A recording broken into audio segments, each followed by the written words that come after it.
मन को वश में करने के लिए क्या करें? आइए पढ़ते हैं महात्मा बुद्ध से संबंधित ये कहानी। इस कहानी के पीछे का तर्क अगर आप समझ गए तो आपका मन काबू में हो सकता है। एक बार महात्मा बुद्ध किसी नगर से गुजर रहे थे।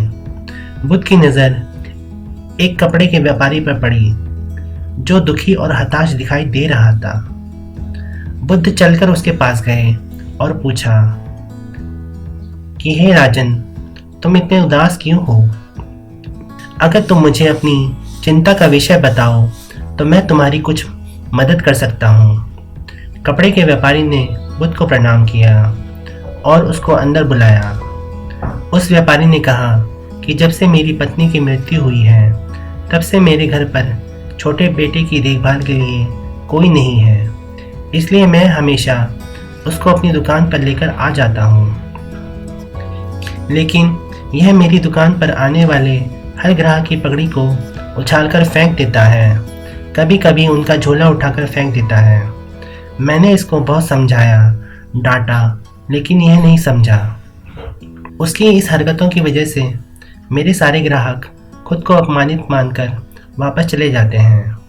बुद्ध बोले, मैं तुम्हारी सहायता कर सकता हूँ, पर तुम्हें मुझे वचन देना होगा कि मैं जो भी करूँगा तुम उसमें दखलंदाजी नहीं करोगे और ना ही कोई प्रश्न करोगे।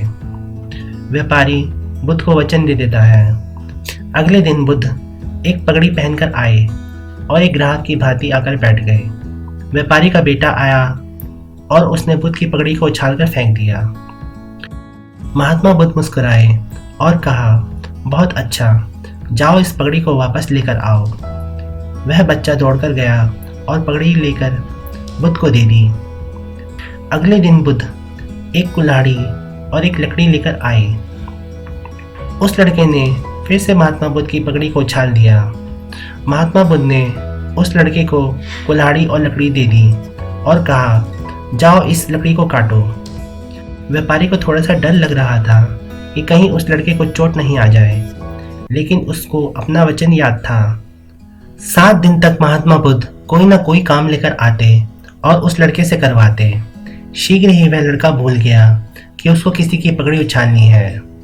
व्यापारी बहुत खुश हुआ और बुद्ध को धन्यवाद दिया।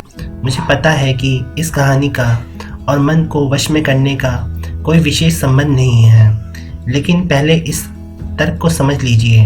अगर हम अपने मन को अपने हिसाब से काम नहीं करवाएंगे तो मन अपने हिसाब से काम करेगा। मन वश में हो सकता है यदि मन को हम अपने अनुसार चलाएं। मन 2 तरीकों से, पहला, मन अपने हिसाब से काम कर सकता है, या दूसरा, मन को हम अपने हिसाब से काम करवा सकते हैं। बुद्ध से मिलने से पहले उस लड़के का मन और दिमाग अपने हिसाब अनियंत्रित रूप से काम कर रहा था, लेकिन बुद्ध ने उस लड़के को अपने अनुसार काम करवाया, जिससे उसकी आदत बदल गई। तो दोस्तों, आपको ये कहानी कैसी लगी? प्लीज़ हमें कमेंट सेक्शन में बताइए और हमें सब्सक्राइब और लाइक करना ना भूलें। Thank you very much.